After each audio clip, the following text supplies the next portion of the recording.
इब्तिदा है रब करीम के बाबरकत नाम से, जो बड़ा मेहरबान रहमान और रहीम और हम सब का राज़िक है। अस्सलाम वालेकुम व्यूअर्स, आपकी पसंद चैनल में हम आपको खुशामदीद कहते हैं। मैंने पिछले हफ्ते में आपसे एक सरप्राइज़ की बात की थी, तो आज मैं आपको सरप्राइज़ देने वाली हूँ। तो जनाब, हमारा सरप्राइज़ है, हमारे साथ हैं आज से शेफ़ आबिद अली, जो कि मेरे हस्बैंड ही हैं और आज से वो हमारे साथ हैं। तो हम उनको अपने चैनल में वेलकम कहते हैं। तो बड़ी मेहरबानी जी, आप लोगों ने इस काबिल समझा कि मैं आपके चैनल आपकी पसंद में आऊँ। अभी तक आप मेरी मिसेस के खूबसूरत मज़ेदार खानों को देखते रहे, तो कुछ खाने मेरी स्पेशलिटी है, जिसके लिए मेरी वाइफ ने मुझे स्पेशली कहा जी कि आप ज्वाइन करें। तो आज से मैं भी इनको ज्वाइन कर रहा हूँ। वैसे अभी कोई 200-250-300 रेसिपी जो मेरी मिसेस की हैं वो इन लाइन है, वो इंशाल्लाह आपको मिलती रहेंगी। कुछ रेसिपीज़ हैं जो मैं आपके साथ शेयर किया करूँगा, ज़्यादातर मिसेस ही होंगी। कभी कभार मेरा भी चेहरा आप देख लिया करेंगे। तो आज की जो हमारी स्पेशल रेसिपी है वो है मुर्गाबी। और मुर्गाबी का आपको पता है कि ये एक ऐसी डिश है कि जिसको खाने के लिए या तो हमें किसी अच्छे होटल में जाना पड़ता है या फिर ये गिफ्ट होती है। वो लोग जो शिकार करते हैं और वो दोस्तों को गिफ्ट करते हैं। तो ये भी जो मुर्गाबी है वो हमें गिफ्ट आई है सगीर जट और काशिफ जट की तरफ से, और उनकी मोहब्बत है और उनके ही ये स्पेशल एक रिक्वेस्ट थी कि ये हम डिफरेंट तरीक़ों से बना के दिखाएं, क्योंकि आमतौर पर जो मुर्गाबी है वो एक ही तरीके से बनाई जाती है। हम कोशिश करेंगे कि इसको 2 से 3-4 तरीक़ों से, जिस तरीके से हम लोग बना सकें इसको, वो आपको बना के दिखाएंगे। और इसके साथ आप लोगों से भी रिक्वेस्ट रहेगी कि अगर किसी के पास स्पेशल वे में कोई रेसिपी है मुर्गाबी बनाने की, तो वो हमें कमेंट्स में ज़रूर बताएं। तो चलते हैं हम अपने मुर्गाबी को बनाने की तरफ। तो मुर्गाबी बनाने में पहले तो 3 मरहले हैं, जिसमें से पहला मरहला है उसको साफ़ करने का। दूसरा मरहला मुर्गाबी या पानी के अंदर जितने भी तैरने वाले जानदार हैं जिनको हम पकाते हैं, उनके अंदर से एक मखसूस स्मेल आती है। उस स्मेल को हमने ख़त्म करना है। तो ये दूसरा मरहला है। और तीसरा मरहला होगा उसको कटिंग का, और उसके बाद हम उसको पकाना शुरू कर देंगे। तो मैं अपनी मिसेस से दरख्वास्त करूँगा कि ये बताएं कि स्मेल कैसे ख़त्म करनी है, और उतनी देर में मैं अपने मुर्गाबी वाले मरहले को ज़रा देखूँ जी। तो ये मुर्गाबी है, अब हम इसको पहले तो साफ़ करेंगे। तो साफ़ करने के लिए सारी बात है कि इसके पर उतारने पड़ेंगे। 2 तरीके हैं इसमें, एक पर नोचने वाला है और दूसरा इसकी खाल को उतारने वाला है। ठीक है, हम इसकी खाल उतार रहे हैं।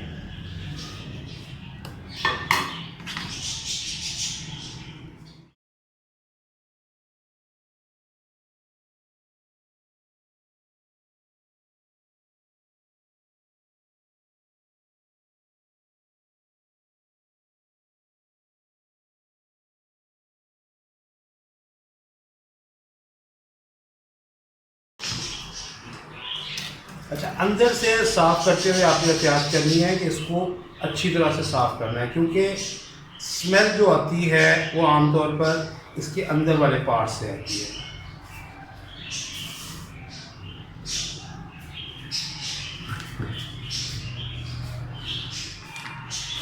ये छोटा सा दिल है इसका।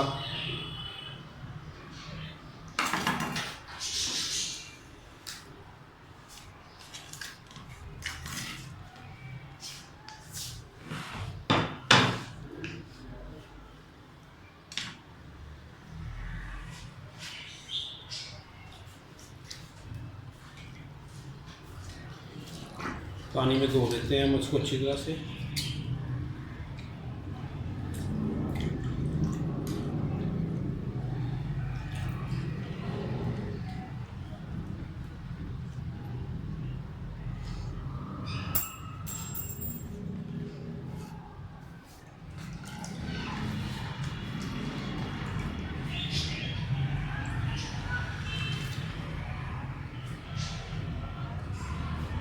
जी, तो हमने इसी तरह से सारी मुर्गाबियाँ जो थी वो साफ़ करके रख ली। मैंने जैसे बात की थी कि कुछ के हम लोग पर नोचने के, जैसे कि इस मुर्गाबी के साथ है कि हमने इसके पर नोच लिए हुए ताकि इसको हम लोग रोस्ट कर सकें, और कुछ के हमने खाद उतार ली। मुख्तलिफ़ किस्म के मराहल होंगे, मुख्तलिफ़ किस्म के जो रेसिपीज़ हैं वो आपके साथ शेयर करेंगे इंशाल्लाह। आज की जो रेसिपी है वो है हमारी, जिसको हम हांडी में बनाएंगे, और स्पेशल रेसिपी है ये, स्पेशल रेसिपी है। और इंशाल्लाह आपको अभी के हम पीस कर लेते हैं। थोड़े बड़े पीस ही रखेंगे हम लोग क्योंकि ये छोटे साइज़ की मुर्गाबी है।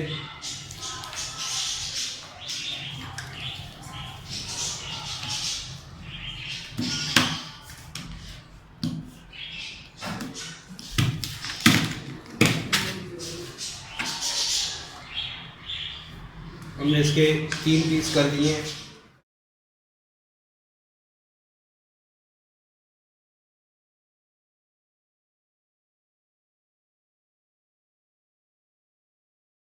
तो आपको बताएंगी कि इसको किस तरह से इसकी बदबू जो आ रही है उसको जी, तो हम मुर्गाबी को पहले अच्छे से धो लेंगे साफ़ पानी से।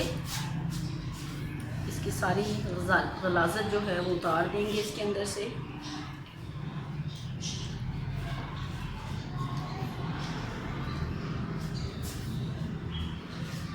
और साफ़ करने के बाद हम इसको लगाएंगे सिरका, नमक और पिसा हुआ लहसुन, और फिर हम इसको छोड़ देंगे 2 घंटे के लिए मैरिनेट होने के लिए।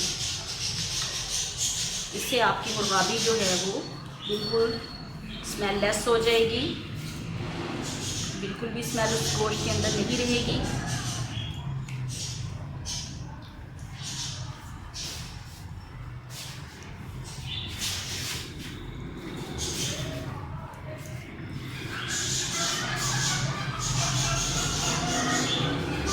तो मैंने 2 चम्मच लहसुन ले लिया है, 2 चम्मच लेमन जूस, 2 चम्मच सिरका और थोड़ा सा नमक, 1 चम्मच नमक मैं इसमें शामिल कर दूंगी। और इसको हम अच्छे से मैरिनेट होने के लिए रख देंगे। तकरीबन 2 घंटे तक आप इसको फ्रिज में रख सकते हैं। 2 घंटे के बाद फिर हम इसको बनाएंगे। इससे मुर्गाबी की जो स्मेल है वो बिल्कुल ख़त्म हो जाती है। और मैंने ये 3 पीस ले लिए हैं मुर्गाबी के, और अब मैं इसको रखने जा रही हूँ फ्रिज में 2 घंटे के लिए। तो जितनी देर में हमारी मुर्गाबी स्मेल लेस होती है उतनी देर में हम लोग प्याज काट लेते हैं।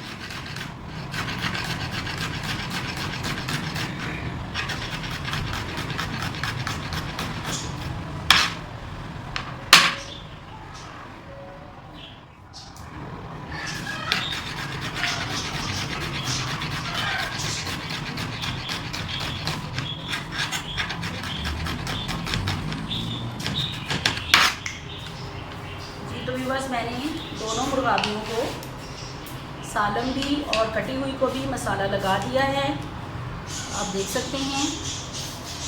मसाले से मुराद मेरी सिरका, लेमन जूस, नमक और लहसुन का पेस्ट था। अब जो ये साबुत थी इसके अंदर भी मैं इस तरह से, आप देख सकते हैं, चम्मच की मदद से वो सारा मसाला डाल रही हूँ।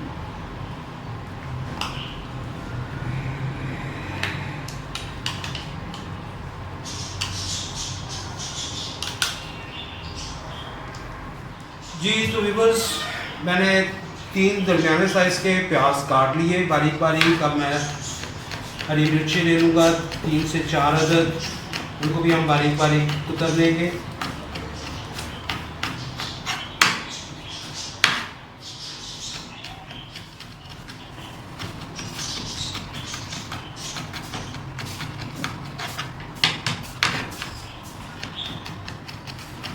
मुर्गाबी में आमतौर पर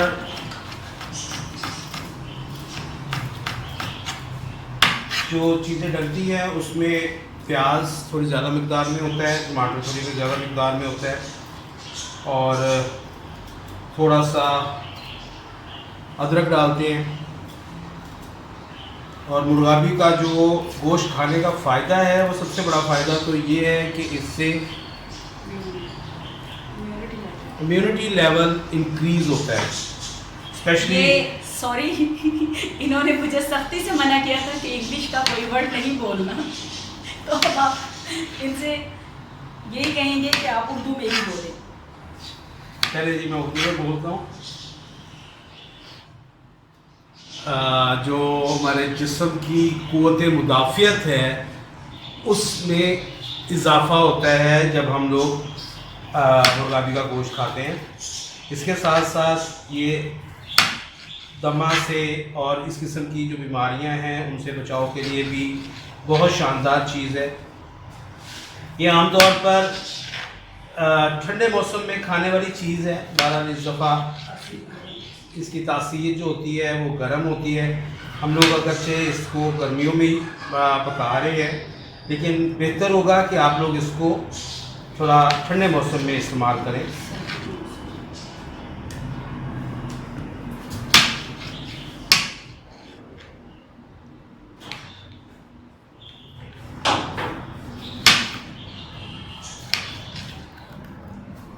मेरी छुरी ज़रा थोड़ी सी तेज़ी जो है वो कम हुई है इसकी, वो थोड़ा तेज़ कर लूँ उतनी देर में।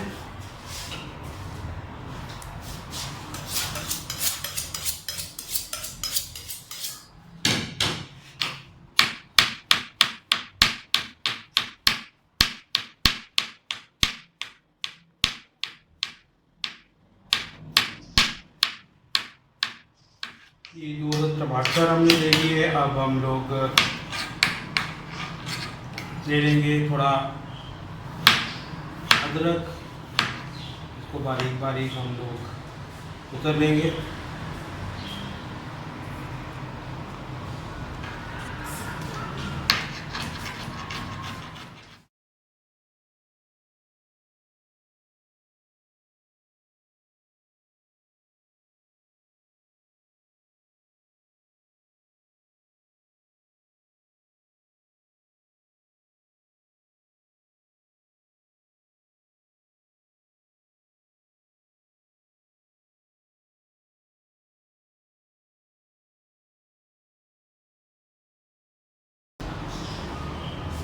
जी तो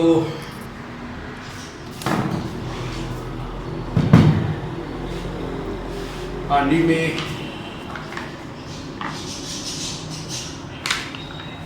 ऑयल डाल देंगे।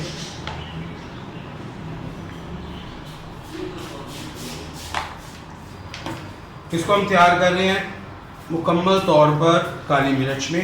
ये काली मिर्च डाल रहा हूँ मैं 1 चम्मच, ज़ीरा, बादे अफ्ताई के फूलों के 2 पत्तियाँ डाल रहा हूँ सिर्फ, ताकि अच्छी सी खुशबू आ जाए। ज़ीरे के साथ आधा चम्मच ज़ीरा डाला है मैंने, 1 चम्मच नमक और तकरीबन 3 चुटकी हल्दी डाल रहा हूँ। अब हम इसमें डालेंगे प्याज, टमाटर,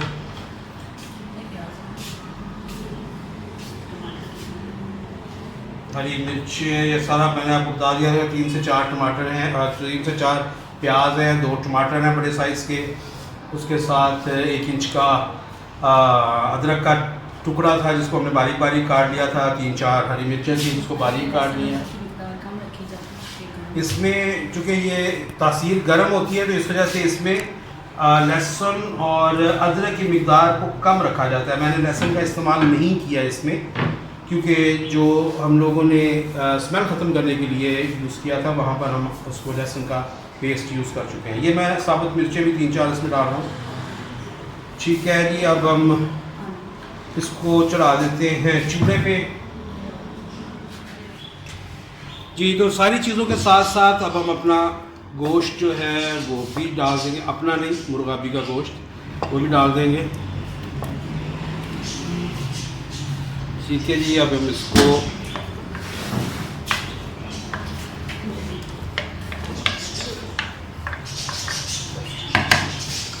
लगाएंगे ढकना, और उसके बाद फिर इसकी साइडों पर आटा लगा के तो इसको हम सील कर देंगे। जी तो व्यूअर्स, हमने अपनी हांडी को जो ढकना था उसको चारों तरफ से आटे के साथ सील कर दिया, और इसको हम लोग तकरीबन पौना घंटा देंगे। पौने घंटे में हम देखते हैं, इंशाल्लाह हमें बहुत अच्छा रिज़ल्ट मिलेगा। इसमें आपने आंच को मीडियम रखना है, ना बहुत तेज़ रखनी है ना बहुत स्लो रखनी है। मीडियम आंच पे आपने इसको पकने देना है। ये एक कुकर की तरह से बिहेव करेगी हांडी हमारी, और इसके अंदर गोश्त भी जल्दी गल जाएगा और बहुत अच्छा करेगा। तो अब आपके पास आता हूँ मैं पौने घंटे के बाद। जी तो तकरीबन 15 मिनट गुजर गए हुए हैं, हमने आंच इसकी कर दी है हल्की। और आपने एक काम ज़रूर करना है कि हर 10 मिनट बाद 15 मिनट बाद आपने इसको अच्छी तरह से हिला लेना है, और हिलाकर फिर उसको उसी तरह से रख देना है। इसका बेहतरीन जो सिलसिलेकार होता है वो होता तो ये है कि अगर आप इसको कोयलों पे बनाएं, लेकिन चूँकि शहरों में कोयले का अवेलेबिलिटी और उस तरह से मसला बनता है, इस वजह से हम लोग इसको गैस पर बना रहे हैं। अगर आपको कोयले दस्तयाब हों, दहकते हुए कोयले, तो आप उस पर बनाइएगा, इसका मज़ा दुबाला हो जाता है।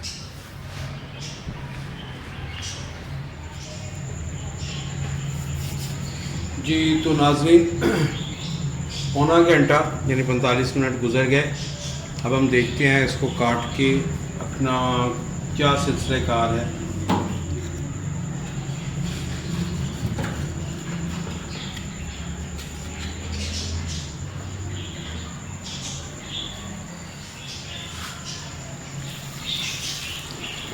ज़बरदस्त।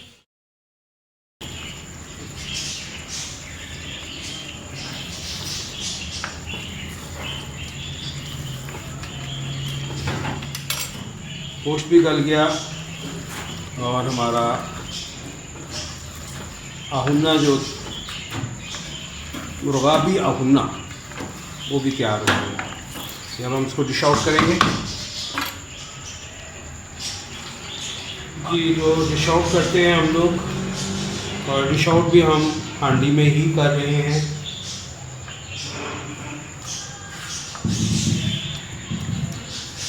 सर्विंग के साथ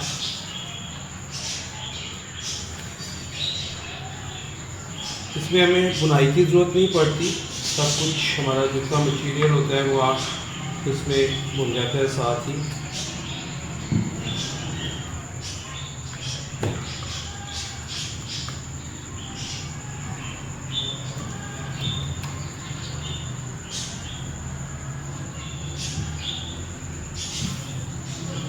और इस पर हम छल्लेदार प्याज की सजावट करेंगे और गरम गरम चपाती के साथ हम उसको सर्व करेंगे। जी तो ये थी जी हमारी आज की डिश आहुन्ना, जो कि मुर्गाबी आहुन्ना। आमतौर पर जो आहुन्ना बनाई जाती है वो मटन में बनाई जाती है। हमने इसको डिफरेंट वे में तैयार करने की कोशिश की है। ज़रूर कमेंट कीजिएगा कि कैसी लगी, और अपने सज्जनों से, बेलियों से, रिश्तेदारों से, प्यारों से सबसे रिक्वेस्ट है कि हमारी इस रेसिपी को लाइक और शेयर ज़रूर कीजिएगा। और जिन्होंने अभी तक चैनल सब्सक्राइब नहीं किया वो चैनल ज़रूर सब्सक्राइब कर दें। और हमारे चैनल पर नए आने वाले जो नाज़रीन हैं उनसे भी रिक्वेस्ट है कि हमारे चैनल को सब्सक्राइब ज़रूर करें, ताकि हमारे आने वाली डिफरेंट किस्म की, मुख्तलिफ़ किस्म की जो डिशेस हैं वो आपको वक्त पर मिलती रहेंगी। इसके साथ ही हम लोगों को इजाज़त दीजिए और दुआ में याद रखिएगा। अल्लाह हाफ़िज़।